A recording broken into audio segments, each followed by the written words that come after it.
LambdaGeneration. Whoa, hey, welcome back to a brand new episode of All Things Lambda, the first one this year.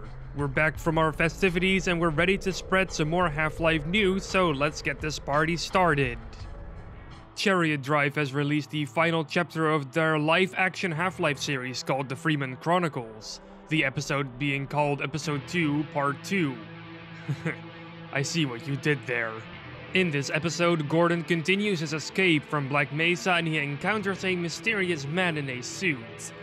I wonder who this is.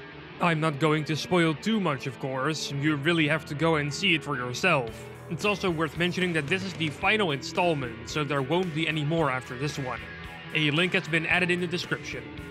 Source filmmaker animator Sheath Entertainment is looking to raise $200 for an independent successor to Valve's cinematic animation program. It's called the Blur Engine, and it's supposed to be a substantial improvement over Source Filmmaker, which hasn't been updated since 2015. They need these $200 for new hardware they need to get to be able to finish the software. Currently, they have about $18 and one generous patron on their Patreon page. This obviously needs to be expanded. I have put a link in the description where you can donate to their Patreon page. I am really looking forward to what creations will come out of this. After being in development for 9 years, Half-Life 2 MMod has finally been released. Well, in some form. What has currently been released is a light, lore-friendly version of the mod. The actual full version needs a little bit more work and polish in order to make it extra great.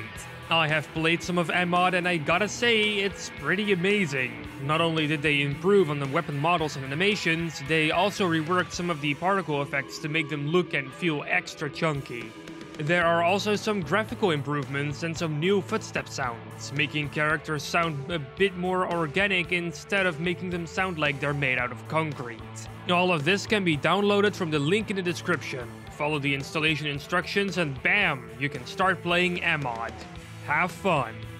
The annual ModDB Mod of the Year awards have come to a close and the winners are known and glorious. It was a great year for Half-Life mod, so we sure did secure some spots on the winners list.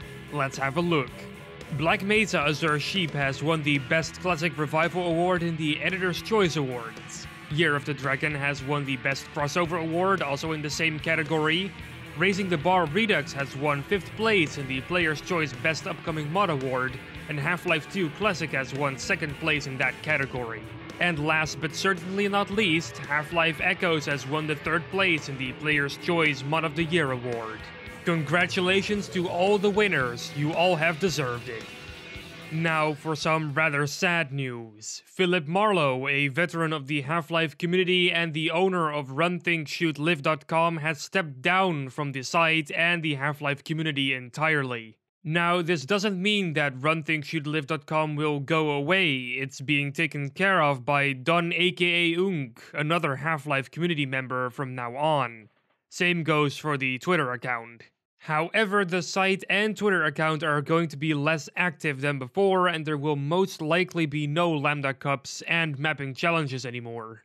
Philip is still active on Twitter though. He has a brand new Twitter page where he keeps posting stuff. Just don't follow him for Half-Life stuff though, as he won't be posting about it anymore. I've put a link in the description below. Philip has inspired a lot of people in the Half-Life community to do great things. Back in 2010, Philip helped create LambdaGeneration. He has been a great help ever since and he kept supporting us to this day. So Philip, thank you. Thanks for everything you've done for us. Good luck in your future endeavors. We are 100% behind whatever you decide to do from here.